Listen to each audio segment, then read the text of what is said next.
deegaano ka tirsan gobolka Hiiraan oo laga wareegay Al-Shabaab dagaal ka dhacay magaalada Laascaanood iyo xaalad kacsanaan ah oo ka jirta magaaladaasi iyo murashaxiinta Koonfur Galbeed oo shuruud adag ku xiray ka qaybgalka shirka Baydhabo akhbaraadkaasi iyo kuwa kale oo xiiso leh ayaad warkeena ku daawo doontaan hase ahaatee daawadow haddii ay tahay marka kugu horreysa booqashada halkan fadlan laagsaar muuqaalkan la wadaag saaxiibadaada beejkan follow iyo laag ku riix si aynu helno saaxiibo sidaadoo kale u wanaagsan mahadsanid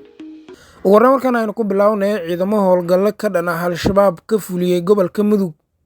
ciidamada deegaanka ee ku sugan deegaanka Qararow ayaa howlgallo ka dhan Al-Shabaab ka fuliyey tuulooyinka Bilxun dhexda ka xiran iyo weliba Waable oo dhammaan ka tirsan koonfurta gobolka Mudug tuulooyinkan ayaa hoos yimaada deegaanka Caad waxaana ujeedka howlgalkan uu ahaa sidii looga hortagi lahaa Al-Shabaab oo mararka qaar lagu arko deegaanadaasi sidoo kale ciidamada daraawiishta Galmudug iyo kuwa deegaanada howlgalka ka fameynayay deegaanka Hareeri Dheere Cimaamad iyo kuwa kale ayaa lagu soo waramayaa in Al-Shabaab ay kala wareegeen deegaano dhowr ah saraakiisha daraawiishta Galmudug iyo kuwa deegaanka qaarkood ayaa warbaahintu u sheegay inay xoojin doonaan howlgallada ka dhanka ah Al-Shabaab geesta kale deegaano ka tirsan gobolka Hiiraan oo lagula wareegay Al-Shabaab howlgallo ka dhan ahaa Al-Shabaab ayaa saacadihii lasoo dhaafay waxaa laga sameeyey deegaano ka tirsan gobolka Hiiraan gaar ahaan deegaanada dhaca galbeedka magaalada Beledweyne ee xarunta gobolka Hiiraan howlgalkan oo ay sameeyeen ciidamada dib u xoreynta deegaanka ayaa waxa ay kula wareegeen deegaanka Buuqmatoor oo 60 kilomitir dhanka galbeed kaga beegan magaalada Beledweyne ee gobolka Hiiraan kadib markii weerar qorsheysan oo ay ku qaadeen deegaankaasi oo ay fariisin ku lahaayeen Al-Shabaab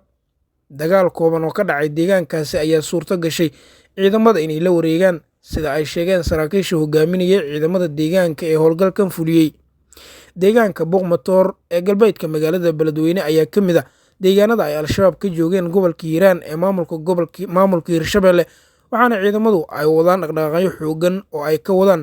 ciidamada kuwaasi oo ay tilmaameen in ay ku sugayaan amniga deegaanka waxaana sidoo kale tilmaameen in howlgalladu sii socon doonaan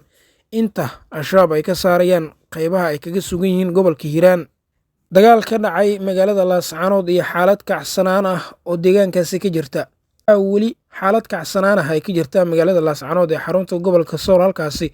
oo muddo 10 cisho ah ay ka socdaan barnaamijyo rabshado wata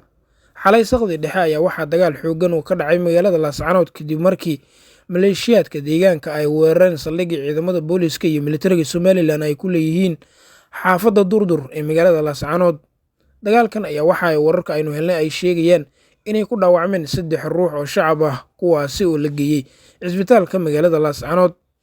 wararkii ugu dambeeyay ee naga soo gaaraya magaalada Laascaanood ayaa waxa ay sheegayaan in xaaladda weli ay tahay mid kacsan isla mar ahaantaana ay xiran yihiin goobaha ganacsiga iyo waxbarashada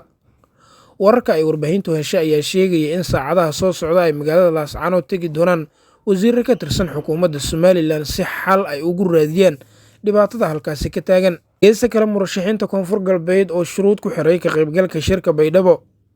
murashaxiinta xilka madaxweynaha Koonfur Galbeed ayaa shuruudo dhowr ah waxa ay ku xireen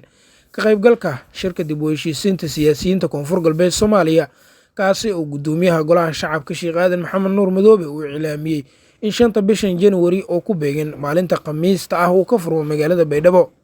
qoraal ay murashaxiintani u direen gudoomiyaha golaha shacabka ay ugu dalbadeen in la fuliyo 3 shuruud oo ay kaga qaybgali karaan shirka dib u heshiisiinta siyaasiyiinta Koonfur Galbeed Soomaaliya kuwaasi oo kala ah